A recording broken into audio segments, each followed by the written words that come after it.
So, um, introducing Marc is scary, as you see. And it's a challenge.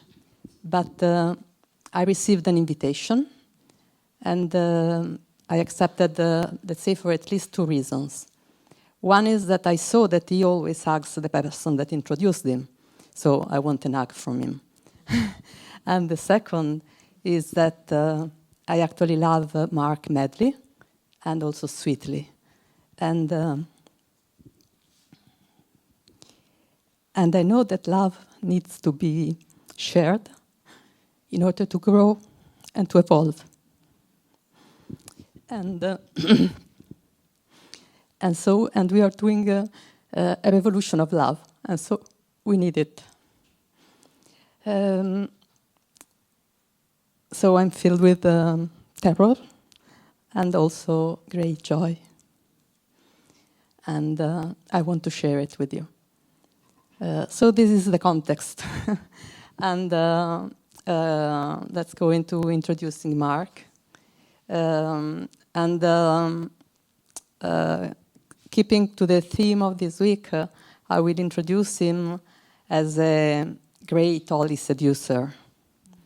And I will do it in the context of my own story. The first seduction I had from Marc was actually before meeting him. Well, it was meeting him through his words, let's say. So I read one of his statements, which is, we live in a world of outrageous pain. The only response to outrageous pain is outrageous love. And that was seducing me. Because I had been looking for an answer to pain and existential risk all my life. And I had done it in a very active way. I had mastered different disciplines in order to find an answer. But actually, every time I had to recognize that that was not the answer. And I was in some kind of despair because of that. And so, when I read this statement, I felt all the cells in my body yesing. Everything is me was saying yes. And so this is how the story began. And the story went on. This happened more or less 9 years ago. So the story is still going on.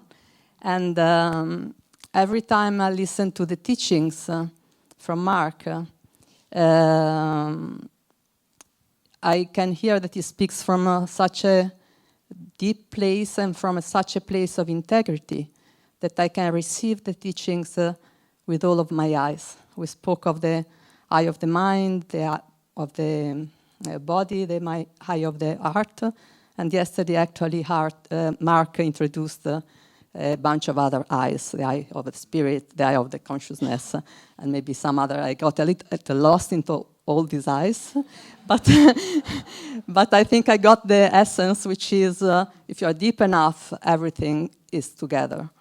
And so when I listen to him, I can resonate because he's so deep, and I can resonate. And even if I don't get something, or if I lose the thread of something, or even if I don't like something, sometimes it happens, or I don't like the way he says it, I trust him, and I trust the process, and I trust the direction. And so I can still resonate. And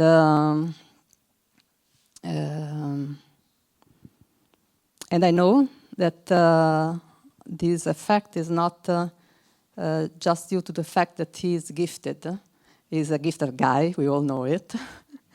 But it's actually the result of his unwavering devotion and of his huge commitment and discipline.